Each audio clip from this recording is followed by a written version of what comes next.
They don't want you to know this, but two of the world's most underrated powerhouses, Ethiopia and India, changed global history in ways that textbooks barely mention. From ancient empires that defied the odds to cultural exchanges that shaped entire civilizations, the real story is deeper, older, and way more shocking than you think.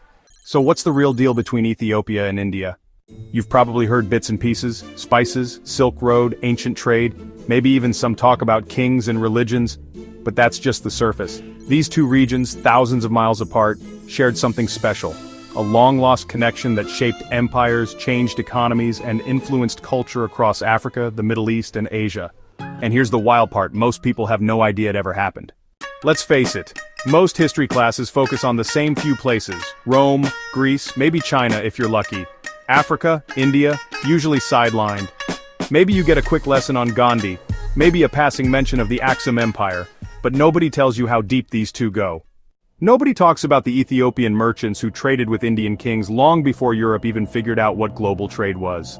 Nobody tells you how Indian culture seeped into Ethiopia, how Ethiopian warriors inspired stories in Indian texts, or how these two ancient civilizations helped form the backbone of early global history.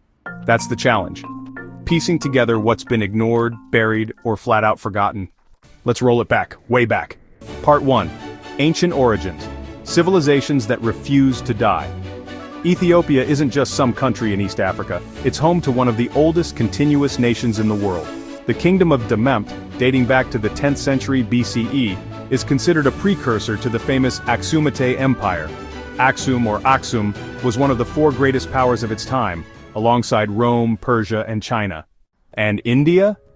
By the time Aksum was rising, India had already seen the Indus Valley Civilization, one of the oldest urban cultures in human history. By 300 BCE, you had the Maurya Empire, with Emperor Ashoka sending out missionaries and messages of peace across Asia. Here's where it gets interesting: the Indian Ocean. Think of it like the ancient version of the internet, a web of connections. And Ethiopia and India were right in the middle. Forget the Silk Road for a second. The Indian Ocean trade route was just as important, maybe more. Long before the Portuguese, Arab and Indian sailors mastered monsoon winds to cross the ocean regularly. They didn't just trade spices and gold, they traded ideas, religions, languages. Ethiopian ports like Adulis became massive trading hubs. Indian merchants came through Yemen and the Red Sea. In return, Ethiopians reached India's Malabar coast, modern-day Kerala. What was on the table? Spices, ivory, textiles, gems, incense, coffee, even elephants. Yeah, elephants. But here's the kicker: this wasn't just economic, it was cultural, and it was sustained. This wasn't a one-time deal, it went on for centuries. Let's take a closer look at Adulis. This wasn't just any port. In its prime, Adulis was a cosmopolitan city, a place where African, Arab, Indian, and even Mediterranean merchants came together. You could walk through the market and hear 5 or 6 languages in a single hour. Traders from Gujarat in western India, Tamil Nadu in the south, and the Malabar coast all stopped here. Goods weren't the only things exchanged, ideas too, philosophies, rituals, techniques. For example, Indian steelmaking methods like crucible steel or woods were so advanced, it's believed they influenced metalwork across the Red Sea. Some say that Aksumite blacksmiths adapted Indian techniques to make stronger tools and weapons. There are even signs of linguistic exchange. Certain words in ancient Ethiopian languages like Ge'ez bear similarities to Dravidian roots. That's the language group spoken in southern India. Whether that's coincidence or deeper influence is still debated, but the connections are there. And when it comes to architecture, there are fascinating overlaps. Stepwells and rock-hewn churches, for instance.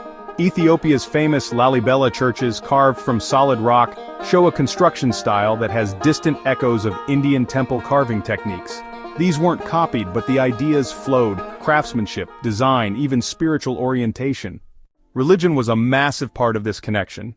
Ethiopia adopted Christianity in the 4th century thanks to King Ezana of Aksum. Meanwhile, India was a spiritual melting pot: Hinduism, Buddhism, Jainism, and later, Islam. But even before all that, there's evidence of shared symbols and cross-influence. Some Ethiopian Christian practices bear striking resemblance to Indian traditions, like fasting methods, chants, even architectural styles. And in India, you'll find African Siddhist communities, descended from African migrants and traders, many originally from East Africa, including Ethiopia. Ethiopian Christianity, especially in its Orthodox form, is deeply mystical, ritualistic, and symbolic, much like early Indian religions. Their festivals use of incense, sacred chants. They echo across both cultures. Even the concept of sacred mountains and pilgrimages lines up.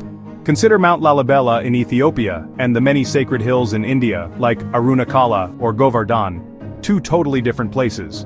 Yet the idea of a divine mountain connecting earth to the heavens? That's a shared story. Food was another bridge. Ethiopian cuisine is famous for injera, stews, and the heavy use of spices. Indian cooking? Same deal. In fact, Indian traders often brought spices and new plants that still grow in Ethiopia today. Cardamom, turmeric, black pepper. Some of these were introduced so long ago they're now considered native. And let's not forget the coffee. While Ethiopia is known as the birthplace of coffee, India embraced it through Sufi traders and African influence. Southern India, especially Kerala, developed its own coffee culture, and some of that was sparked by Ethiopian traders. Art, too, tells a story. Some old Indian paintings show dark-skinned figures with distinctly East African features. And Ethiopian manuscripts from the Middle Ages sometimes depict Indian merchants or foreign holy men with turbans and Eastern robes. These weren't fantasy, they were real people interacting, trading, learning. Now we're getting to the juicy stuff. Let's talk military and political ties. The Aksumite Empire had one of the most feared navies in the region. Indian records mention sea raids and interactions with Ethiopian fleets. On land, warriors from Ethiopia were sometimes hired as mercenaries in Indian territories. Not common knowledge, but it's there if you dig. And vice versa. Indian expertise in architecture, shipbuilding, even medicine found its way into Ethiopian courts. Rulers exchanged gifts, they shared strategies. This wasn't some one-way street, it was a give and take. And it lasted centuries. The Siddhis in India, remember them? They're a living trace of these connections. Originally from East Africa, many served as naval commanders under Indian sultanates. Some became governors, landowners, even kings. In Gujarat, the Janjira fort was once ruled by an African Indian dynasty. That's a piece of Ethiopia's legacy alive in India. Even in the 1600s and 1700s, Ethiopian influence was present. Indian ocean pirates feared Ethiopian ships. Ethiopian Christians sought help from Indian allies during the rise of Islamic empires. And Indian Sufi saints journeyed to Ethiopia on spiritual quests.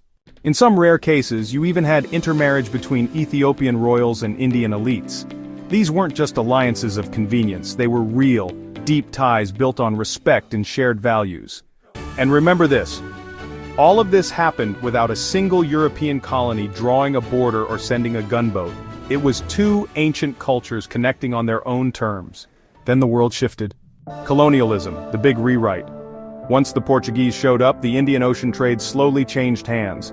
New powers took over, Europe redrew the map and rewrote the history books. And just like that, Ethiopia and India's ancient link nearly forgotten. But guess what? It didn't die, it went underground. Even during British colonization in India and Italy's attempts to conquer Ethiopia, both nations kept their cultural integrity. They didn't break, they adapted. And today, that history's waking up again. From modern diplomatic ties to cultural revivals, India and Ethiopia are finding each other again. Trade is booming. Food, music, art. There's a resurgence of shared influence. Even Ethiopian coffee ceremonies and Indian spice rituals have deep cultural echoes. So what's the real story? Ethiopia and India weren't just ancient nations doing their own thing, they were global players. Influencers before Instagram, traders before borders, allies before maps.